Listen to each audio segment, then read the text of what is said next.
आधी रोटी की कहानी। दिल्ली से 5 मजदूरों के एक टोला।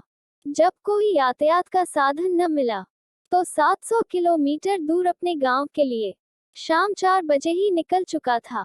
6 घंटे में 24 किलोमीटर का सफर करने के बाद इन्हें एक बस मिल गई।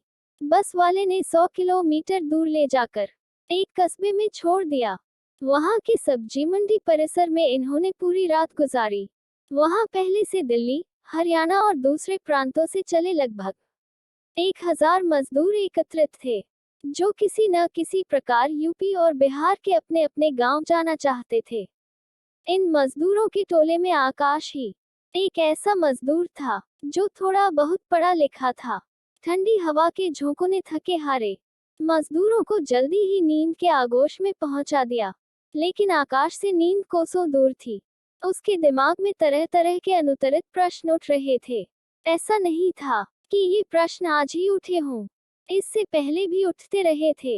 लेकिन अपने मन को दिलासा देने के लिए वो उनका कोई न कोई उत्तर खोज ही लेता, जिसका हल भविष्य की मेहनत और आशा के ऊपर ही टिका था। कोरोना वायरस के अश्वमेघ यज्ञ के घोड़े के आगे दुनिया के तमाम देश घुटने टेक चुके थे। चीन के वुहान शहर से शुरू हुई इसकी यात्रा तमाम एशियाई देशों से होती हुई यूरोप में बड़ी तबाही मचा रही थी। इटली, स्पेन और अमेरिका के बाद अब भारत की बारी थी। भारत के भी बड़े बड़े शहर इसकी चपेट में आ चुके थे। कुदरत का कहर आसमानी आफत बनकर गिर रहा था, जिसका कोई इलाज नहीं था। अगर इसे रोका जाना था तो सिर्फ और सिर्फ सोशल डिस्टेंसिंग के द्वारा ही संभव था। हमारे भारतवर्ष जैसे घनी आबादी वाले देश में सोशल डिस्टेंसिंग को सख्ती से लागू करना एक दुष्कर कार्य था। लेकिन मरता क्या न करता, आखिरकार लॉकडाउन ही इसका एकमात्र हथियार था, जिसके द्वारा इसको फैलने से रोका जा सकता था। आखिर वही हुआ। इसको व्यापक रूप से पूरे देश में इसे लागू करने की घोषणा कर दी गई। फिर क्या था, जो जहां था वही लॉक होकर रह गया। यूं तो लॉकडाउन सबके लिए ही था। जो लोग अपने घरों में थे उनके लिए तो लॉकडाउन का मतलब केवल घर की तालाबंदी से अधिक कुछ नहीं था। लेकिन जो मजदूर, कामगार अपने गांव, शहर से दूर रोजी रोटी की तलाश में परदेश निकले थे, उनके लिए तो एक बहुत बड़ी मुसीबत थी।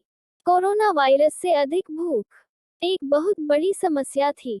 इनको डर सता रहा था कि कोरोना तो बाद में होगा, कहीं हम उससे पहले भूख से न मर जाएं।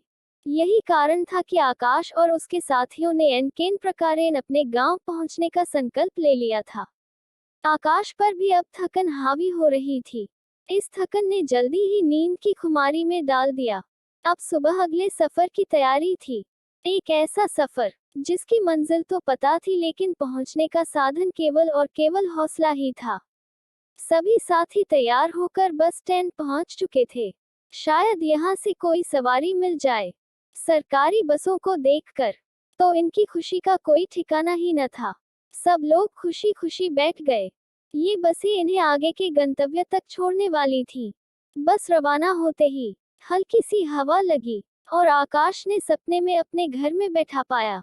माँ, तू मना कर रही थी ना, देख मैं आ गया, अब कहीं नहीं जाऊंगा। हाँ बेटे, मैं तो पहले ही कहती थी, पराए देश की पूरी रोटी से अपने गांव की आधी रोटी ही अच्छी है। लेकिन तेरे को तो औरों की देखन देखी शहर जावे धुन सवार थी। देख लई जाके, अरे दूर के ढोल सुहावने होत हैं। बड़ों ने ऐसी नहीं कही है। तू तो पढ़ो लिखो है, अपने पिताजी के कामों में हाथ बटाएगो तो दुगनी फसल हो जे। हाँ माँ, अब मैं पिताजी जो कहेंगे वही करूँगा।